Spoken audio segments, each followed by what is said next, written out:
حبايب قلبي، بصوا بقى من كيلو دقيق عملت قد ايه من البوريك. بصوا الجمال، ما شاء الله. بصوا جمال يفتح الناس ازاي. نزلت رحت جايبه كيلو دقيق وجبت الحاجه بتاعته، لو عايزين الطريقه بتاعته قولوا لي وانا اعملها لكم. ورحت جايبه حبه البركه ورحت حاطاه كده من على الوش.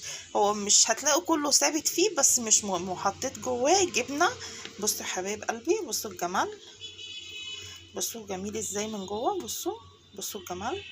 بصوا وادي الجبنه اهي. بصوا تحفه. عايزين الطريقه قولوا لي بسرعه وانا انزلها لكم.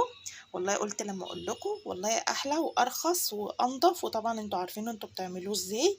وطبعا انتوا هتجيبوا الحاجه ومش هتبقى غاليه عليكم قوي، وهتقعد معاكم فتره وهتطلعوا منها من الفريزر وتقعدوا تاكلوا منها. يا رب بس يا حبايب قلبي يعني الفيديو يكون كده بسيط وحلو. ولو عايزين الطريقه بسرعه قولوا لي، اكتبوا لي في الكومنتات وانا بسرعه هروح منزله لكم الطريقه يا حبايبي.